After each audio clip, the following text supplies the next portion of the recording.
because you're going to speak to men who have a sensitivity in that area, right? Like there's something about what she said that possibly triggered something for you. Whereas when I was listening to her, it did nothing to me. You know what I mean? Like I didn't get, I didn't get triggered. I was like, okay, you know what I mean? Seriously. And so that's why we need everybody into the space so that you can speak to those things for those people. But I'm just seriously, I think that's why it's so important that we follow our purpose and that we also know our niche.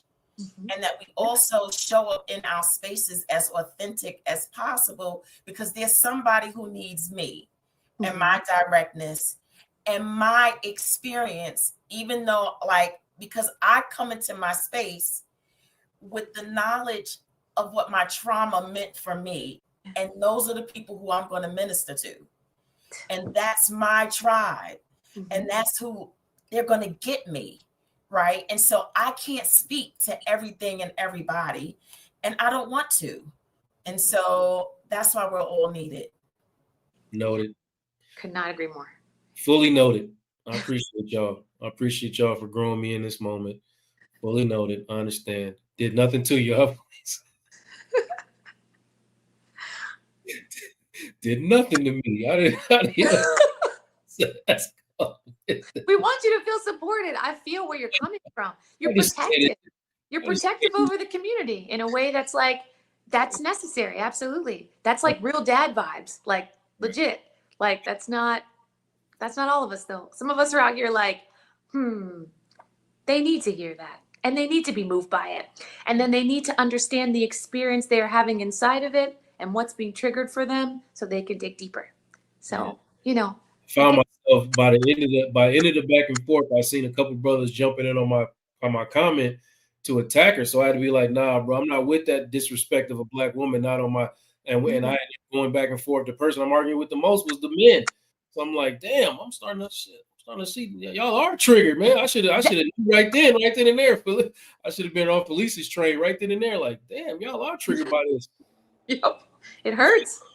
I was like, what you mad at me for? I'm just, because I'm not with that. But yeah, let me move on from this, man.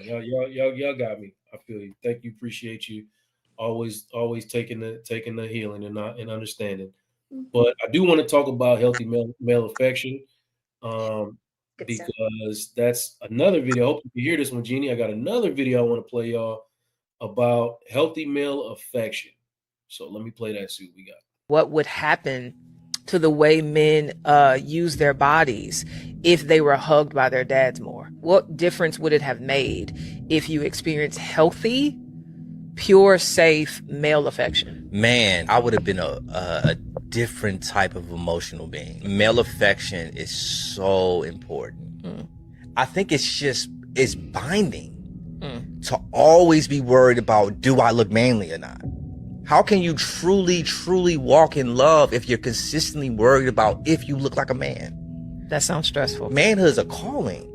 One of the biggest issues I have with society is when people say, be a man. You're not being like a man. No, God made him a man. Now you can help him to be more of a man, but don't tell him that he's not something that God created him to be. And I think a lot of times men are just afraid to walk in who they are.